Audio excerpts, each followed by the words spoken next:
कबीर साहब कहते हैं, ऐसे राम कहे का होई जो मन की दुविधा नहीं जोई। जो दुविधा है मन की, एक पर भरोसा नहीं, अनेकों पर भरोसा करके फिर भी मन में परम शांति नहीं आती। जो साधक शरीर, वचन और मन से राम का असली स्वरूप आत्मा की आराधना करता है, उसी का राम उद्धार करता है। यहाँ राम जपने की बात नहीं करते हैं, कि जो साधक अर्थात जो मनुष्य शरीर, वचन और मन से जो अपने भगवान को जपता है, भगवान का अर्थ है अपने अंदर, अपने आप में जो मगन रहता है, शुद्ध बुद्ध रहता है, आराधना करता है, उसी का उद्धार होता है। जो पूर्ण रूप से आत्मा राम में लीन होता है, उसी का उद्धार होता है। जो लोग भक्ति भाव का भेद नहीं जानते हैं, वो आत्मा राम की उपासना न करके परोक्ष की उपासना में लगे रहते हैं। जो भक्ति भाव जानते हैं, भक्ति के रहस्य को जानते हैं, वो बाहर भक्ति नहीं करते, अपितु अंदर की भक्ति करते हैं। वे संसार सागर में डूबते हैं। लोग धर्म शास्त्र पढ़ते हैं, परंतु अपनी वास्तविकता रहस्य नहीं जानते। वे तो शास्त्र पुराण पढ़कर संसार के लोगों को खुश करने में लगे हैं। ऐसे लोग मौत का भेद दृष्टिगत नहीं देखते, वे मौत को भुलाए रहते हैं। वे घर में लगी आग में पानी न डालकर घूर में पानी डालते हैं। कबीर साहब कहते हैं, आत्म ज्ञान बिना नर भटके, कोई मथुरा कोई काशी। गुरु बिना संसार की झगड़ा छूटत नाही। दो झगड़े होते, एक पारिवारिक झगड़ा, एक धर्म की झगड़ा, एक भगवान भगवती की झगड़ा। दो झगड़ा है, इसमें भी झगड़े होते हैं। किसको मानो किसको न मानो, ये नाराज हो जाएगा, वो नाराज हो जाएगा, कौन सा फूल किसको चढ़ेगा। आजकल फूल से भी देवताओं को एलर्जी है। इस प्रकार से कबीर साहब को ये सब झगड़ा है, और ये सभी झगड़ा मिटेगा गुरु से। इसलिए कहा, गुरु बिना संसार में मुक्ति का टिकट न मिलेगा। टिकट खरीदो, ट्रेन में यात्रा करो, बस में यात्रा करो, टिकट लेना पड़ता है। जिस देश में रहो वहां की पहचान पत्र, आधार कार्ड लेना पड़ता है, सबूत लेना पड़ता है। हर तरीके से हर चीज का नाम रखा जाता है, शरीर का नाम रखा जाता है, उस व्यक्ति का पता और एड्रेस पूछा जाता है कि आप कहाँ रहते हैं। मैं फलाने गांव में रहता हूँ, वहां मेरा घर है, वो सब बताते हैं। लेकिन उनसे पूछिए कि आपका असली घर कहाँ है, असली मुकाम कहाँ है। वो आदमी कहेगा, कौन सा घर, मैं तो बता दिया मेरा घर वहां है। कोई कहेगा मेरा घर बेला में है, कितने वार्ड में, इतने वार्ड में है, नाम भी बता देगा, पूरी परिचय दे देगा। लेकिन ज्ञानी कहते हैं कि आपका घर कहाँ है, आपका असली नाम क्या है। शरीर का नाम रमेश, मुकेश, नारायण, गोस्वामी ये हो सकता है, लेकिन आपका असली नाम क्या है। असली नाम है चेतन स्वरूप, चेतन आत्मा, आत्मा जीव आत्मा, जो अंदर में बोलने वाला शक्ति है, उसका नाम है चेतन स्वरूप आत्मा। इसके अनेक अनेक भाषा है, सब लोगों ने अनेक अनेक भाषा में नाम लिया। इस प्रकार से घर कहाँ है, अपना घर है। ये संसार अपना घर नहीं है, स्वरूप स्थिति, आत्म शांति, अंदर की स्थिरता, जो व्यक्ति आंखें बंद करे, जब मृत्यु के शैया पर जाएगा, आंख बंद हो जाएगा, इस शरीर का नाम, ये घर परिवार जमीन, ये हमारा मकसद नहीं है, ये हमारा एड्रेस नहीं है। हमारा एड्रेस यहाँ से जो चले जाएंगे वो मेरा एड्रेस है। वो है जीवित अवस्था में अभ्यास करना मुक्ति का, भक्ति के द्वारा। तो टिकट, हर चीज का टिकट है, हर चीज के सबूत है, किंतु यहां से मरने के बाद उस परमात्मा के द्वार में, जब यमराज के द्वार में लोग जाएंगे, वहां का कोई सबूत, कोई टिकट ठोस नहीं है, प्रमाण पत्र नहीं है। वो प्रमाण पत्र है सदाचार, सद्व्यवहार, सदसेवा, भक्ति, साधना। वो हमारी पहचान है, अच्छे कर्म, ये मनुष्य की पहचान है। जब ये हो जाती है तो वही मनुष्य जब मरेंगे तो दुनिया उसे याद करते हैं। महान महान संतों के नाम कोई नहीं जानते, ना उनसे कोई मेरा रिश्ता है, लेकिन उन संतों के ज्ञान से, चौपाई से, दोहा से दुनिया लाभ ले रही है।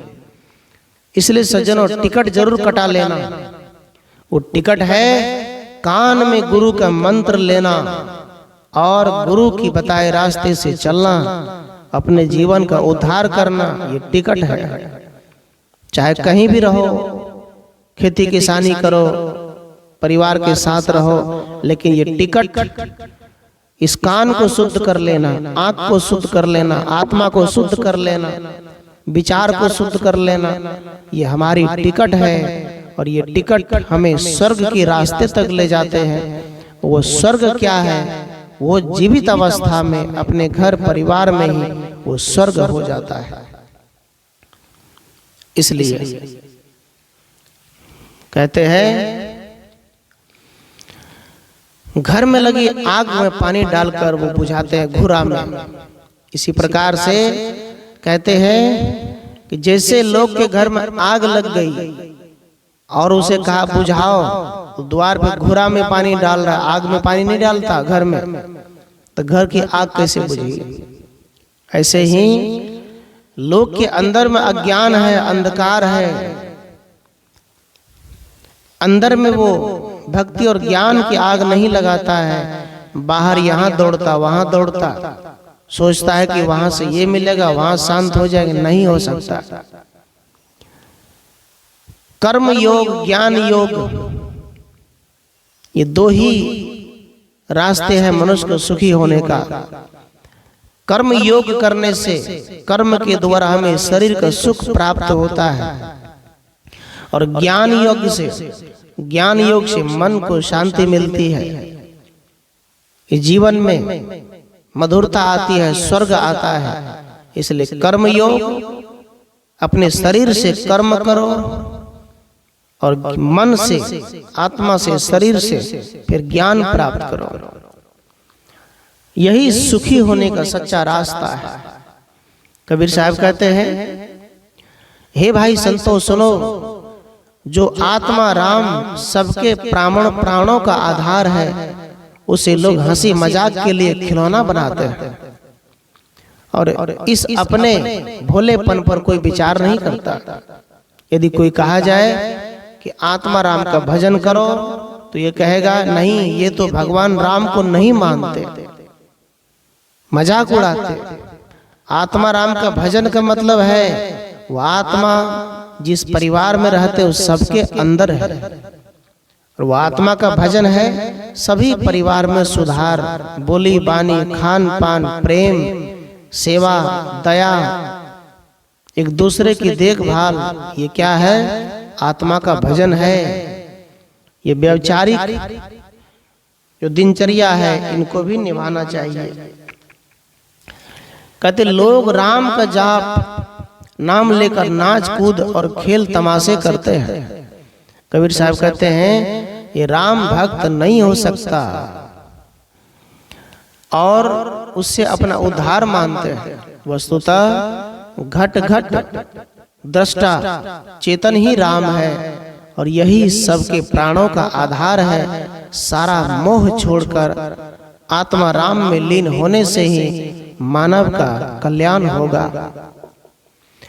कपट करतूत की तोप कड़री चले चोट से उबरे संत कोई, सील सनाह करी ज्ञान के खगड़े ले सबद गुरुदेव की सुरती पोई।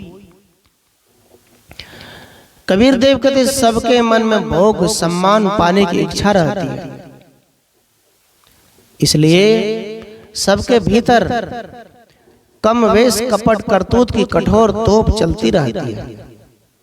इस चोट से कोई इच्छा त्यागी संत ही उबरता है। वे संत जन सील का कवच पहनकर आत्मज्ञान की तलवार लेकर गुरुदेव के उपदेश वचनों को अपनी चित्तवृत्ति में गूंथ कर मन के विकारों से लड़ते हैं। वे निर्णय वचनों का अच्छा अभेद किला बनाते हैं और उसी में सदैव निवास करते हैं। इसलिए उनके ऊपर मानसिक विकारों की कोई चोट नहीं लगती। विकारों की चोट तो उसे लगती है जिनके हृदय में कपट की कतरनी रहती है। पुरुष साधक का एक प्रबल बंधन स्त्री है, इसी प्रकार नारी साधिका का बंधन पुरुष है। खोज कर देखने पर भी उसके समान अन्य बंधन नहीं है। कबीर साहब कहते हैं नारी के लिए पुरुष बंधन, पुरुष के लिए नारी बंधन। ये कब तक? जब दोनों में ज्ञान ना हो। जब स्त्री और पुरुष दोनों में भक्ति का ज्ञान हो तो दोनों एक दूसरे के लिए बंधन नहीं बन सकता है। फिर वो दोनों मुक्त हो सकते हैं घर गृहस्थ में रह करके भी। चोर को रोककर उसे पकड़ लेने में कारण बनता है उसका विकलांग होना, लंगड़ा होना। इसी प्रकार जब काम क्रोध साधना द्वारा छीण कर दिए जाते हैं तब वे धीरे धीरे स्वश हो जाते हैं। काठ की बेड़ी बनाए बिना विकलांग चोर के कटे पैर ही उसकी बेड़ी बन गए। अर्थात अन्य साधना के बिना क्षीण काम क्रोध साधक के स्वश हो गए। इस मन की दुर्वासना से करोड़ों में कोई एक संत ही सर्वथा छूट पाता है। वे मन की कल्पनाओं को काट कर हरि नाम का भजन करता है। हरि नाम तो उपलक्षण मात्र है, वह आत्मा राम में रमता है। कपट पूर्वक कर्म करने वाले से उनकी आत्मा राम प्रसन्न नहीं होती।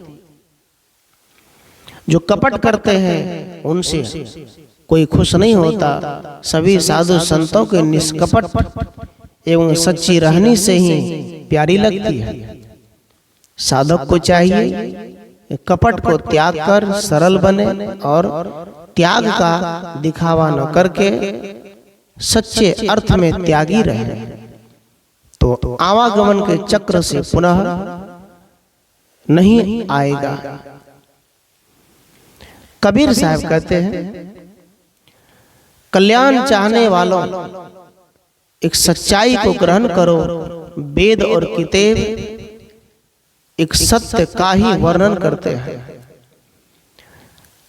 हे शांति इच्छुक, यहां से चलने की तैयारी करो। वो तैयारी है सबके मोह का त्याग। श्वास का कोई भरोसा नहीं किया जा सकता, यह कब निकल जाए इसे कोई नहीं जानता। संतों सज्जनों ने इस संसार को सारहीन बताया है। इसका मोह त्याग कर शील, क्षमा और संतोष, दया पालन करो। निश्चय करके जानो कि संसार में कोई रहने नहीं पाता। यहां से सबको अचानक जाना पड़ता है। यह प्राण पखेरु शरीर पिंजड़े से क्षण पल में निकलकर उड़ जाएगा।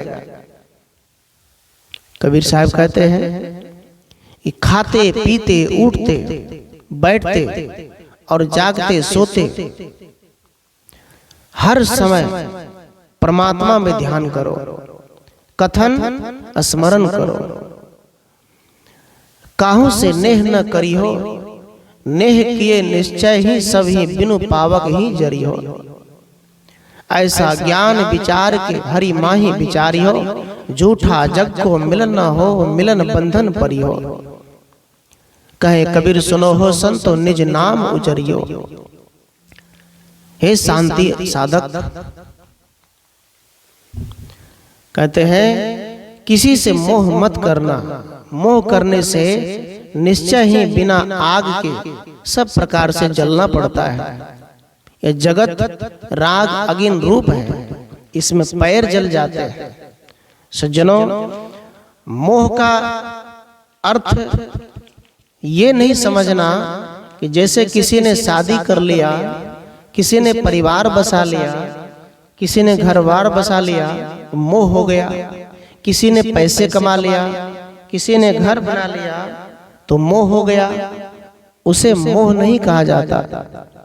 यहाँ कबीर साहब कहते हैं मोह उसका नाम है जिससे व्यक्ति मन में दुखी रहता है हमेशा, और फिर भी उस चीजों को छोड़ नहीं पाता है। इसलिए कहते हैं ऐसे ज्ञान को अपने विचार में रखकर आत्मा में रमते हुए विचरण करो, जीवन यापन करो। संसार का सारा सम्मेलन क्षणिक होने से अत्यंत झूठा लगता है।